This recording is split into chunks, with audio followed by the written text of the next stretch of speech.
Não tinha que coisa não. Curiosidades que tu pode encontrar no livro de Salomão. Valoriza a mulher e o seu direito de escolha. Ali está a escola, desculpa, tá?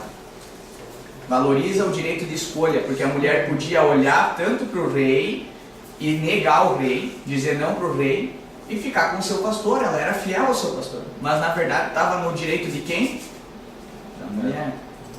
Ou seja, não era assim também que as mulheres não tinham direito nenhum, tá? Exatamente. Ali está apontando que as mulheres também, nesse sentido matrimonial, no sentido de amor do coração, elas tinham sim. De poder dizer sim ou poder dizer não. Claro que ela também ia acarretar com a consequência de dizer não ao rei, né? Mas ela poderia. Engraçado, se foi ele que escreveu, a mãe dele fez o contrário. Isso aí. Mostra uma união monogâmica. Alguém sabe me dizer o que é monogamia? Uma só. Uma só. Isso aí, monogâmica, uma relação entre um homem e uma mulher, muito diferente do que nós vemos lá no Antigo Testamento. Salomão, por exemplo, tinha quantas mulheres? 700 mulheres e 300 concubinas. Isso dá o todo? 1000. Ou seja, está dizendo, peraí, esse é o padrão. O padrão é você amar uma. Esse sempre foi o padrão da Bíblia. Não pense que tu olhando lá para o Antigo Testamento isso te dá base para ter mais uma mulher, pelo contrário. Isso é porque o pecado do homem, não permissão da Bíblia. Certo? Salomão com uma mulher. Aí está dizendo que só poderia ser lido por quem tinha mais de 30 anos no tempo de Jesus, certo? Ele é sensual? Não, depende, era outra cultura, certo? Outra cultura, tu tem que olhar com esses olhos também. Tu não pode pegar o teu óculos da tua cultura hoje e colocar e querer entender muita coisa. Não vai. Era outra cultura, era outro tipo de visão, era outro tipo de... romântico, sensual. Romântico. Não era depravado. Não era depravado, pode ter certeza.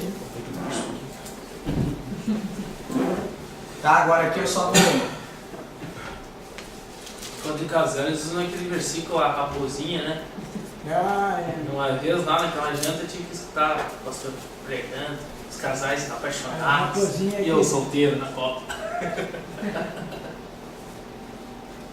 Esqueço dessa processo. Uma introdução a Cântico de Salomão, também chamado de Cântico dos Cânticos. O rei Salomão escreveu esse poema em Jerusalém. O cântico foi composto algum tempo depois da construção do templo. Salomão compôs muitos cânticos, mas esse é considerado o melhor e mais bonito. A personagem principal é a jovem Sulamita. Outros personagens são os irmãos da Sulamita, o pastor, Salomão, as filhas de Jerusalém, ou damas do palácio de Salomão, e as filhas de Sião, ou seja, mulheres de Jerusalém. Os acontecimentos do cântico são descritos por meio de vários diálogos entre os personagens. Não se diz o nome de quem fala, mas podemos identificar os personagens pelas coisas que eles dizem ou pelo que se diz a eles.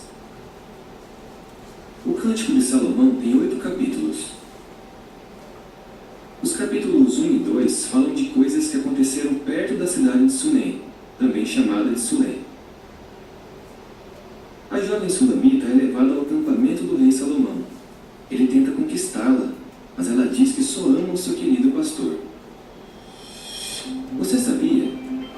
Sunem era a cidade natal de Abisag, a enfermeira de Davi, e o lugar onde o profeta Eliseu costumava ficar hospedado com uma família.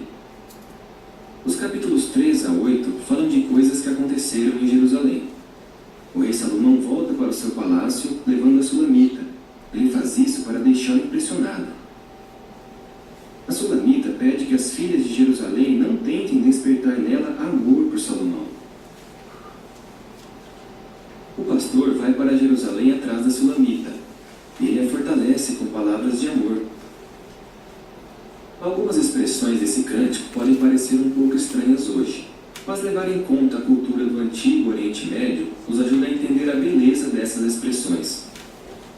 O pastor diz que os olhos da Sulamita são como os das pombas, que o cabelo dela é como um rebanho de cabras e que suas bochechas são como metades de uma romã. Salomão volta a usar palavras bonitas para conquistá-la, mas ela não se deixa levar pelo que ele diz. No capítulo 8, a jovem Sulamita volta para casa. Depois de provar que seu amor é verdadeiro, ela volta a se encontrar com seu querido pastor. O amor da sulamita e do pastor é descrito como a chama de Já, porque Jeová é a fonte do amor verdadeiro.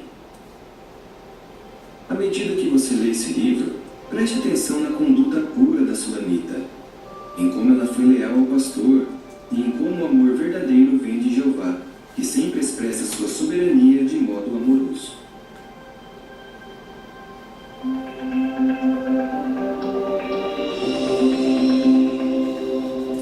Certo? Gravem isso, que eu vou reforçar essa ideia quando nós chegarmos nos profetas. A interpretação da mulher sendo pura. Tá? Só guarda isso. Mais tarde nós vamos trazer ela de volta. Aí nós chegamos então nos profetas maiores, tá? Isaías. Ali eu montei um gráficozinho, vocês conseguem ver bem daí? Sim. Questão de tempo, lembrando, né, que até o período de Jesus é decrescente, no caso, vai diminuindo o tempo em vez de aumentar, né? Se fosse no caso ano que vem seria 2017, não 2019, tá? Porque a nossa marcação de tempo é a partir da idade de Jesus, de quando Jesus veio. Então ainda não tinha vindo Jesus, menos tempo para... Todos entendem isso ou não? Sim? Sim. Tá, já então. Então ali, quando que começou a questão de Isaías, quando que ele começou a ter o ministério dele?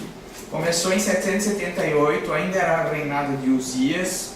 Ele terminou a escrita em 732, ele findou-se o rolo de Isaías, tá? Então ele passou pelos reinados de Uzias, Jatão, Acás e pegou um pouco também do rei Ezequias. E ele morreu em 681 por servação. Aqui no sul nós conhecemos servação como sendo neblina. Mas não foi por neblina que ele morreu. E de fato, começando pelo ânus e terminando no último fiozinho de cabelo. Duro? Uhum. Morreu por ser selado.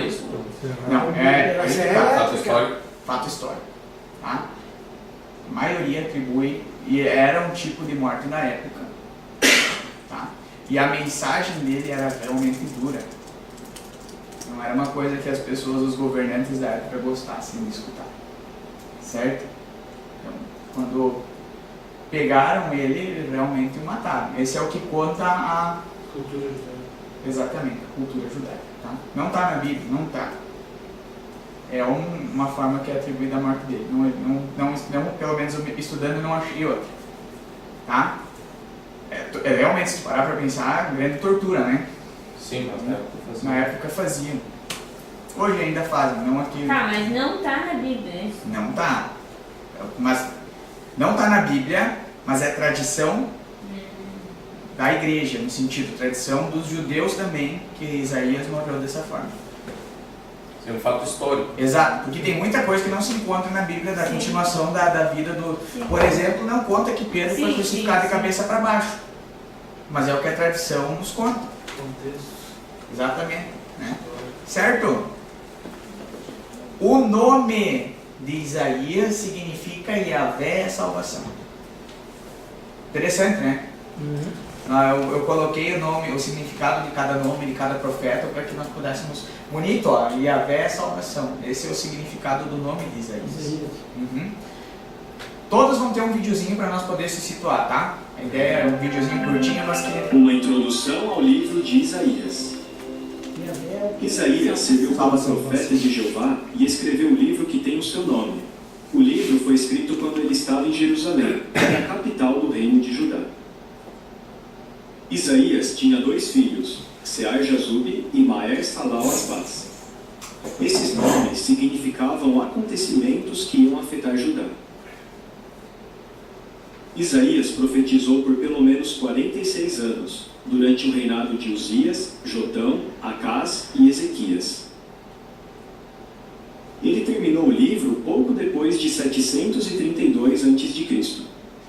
Nessa época, Oséias e Miqueias também registraram suas profecias.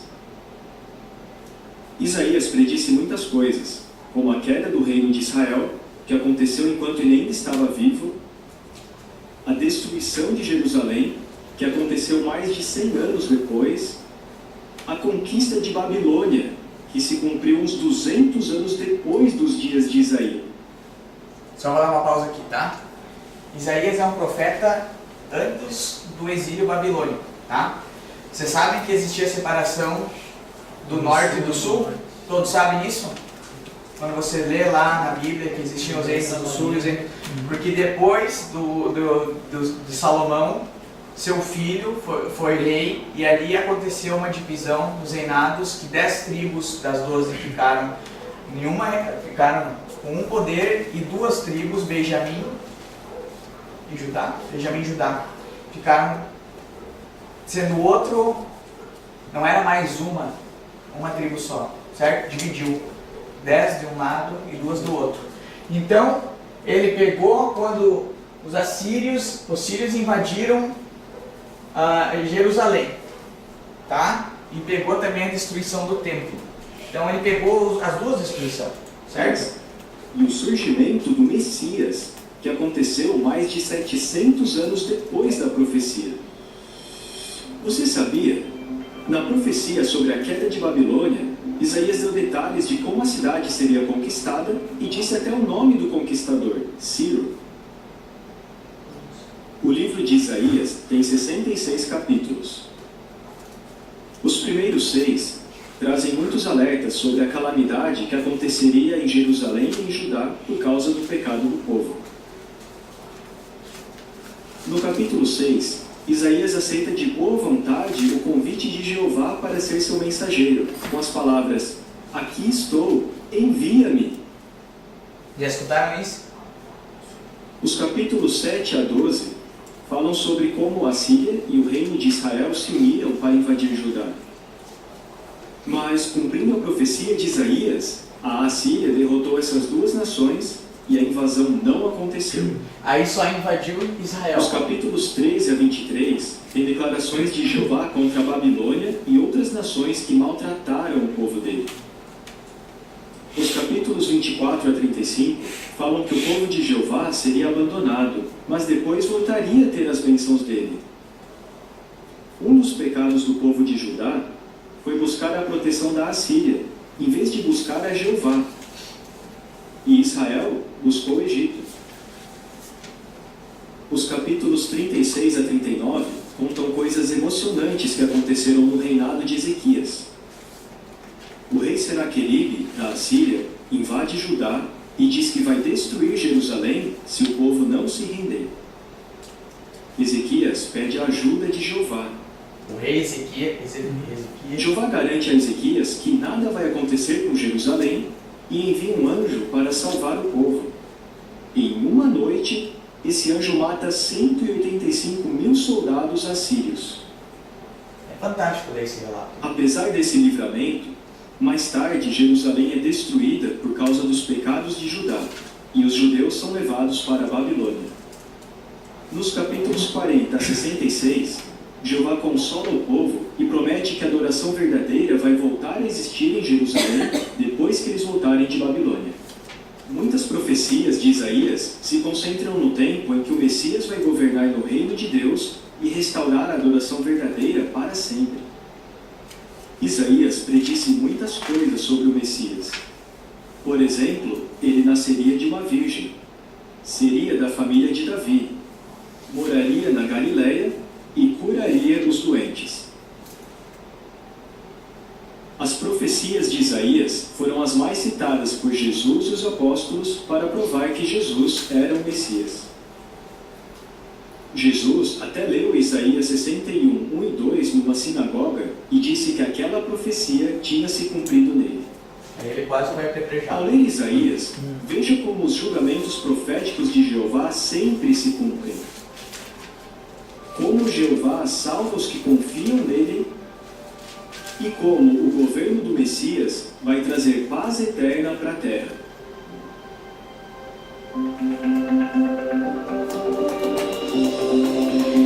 Ele foi o profeta que falou para as duas, tá? Tanto Judá quanto Israel. Ele falou para as duas tribos.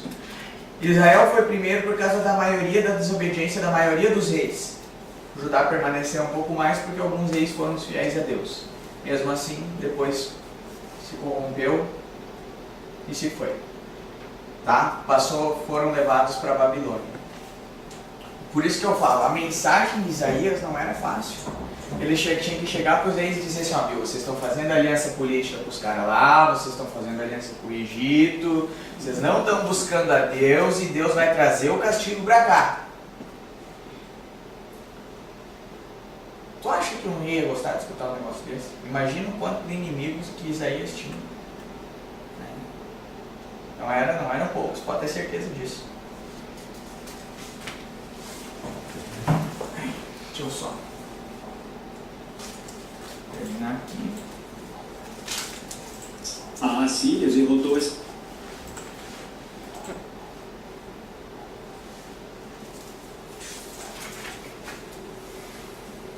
Certo?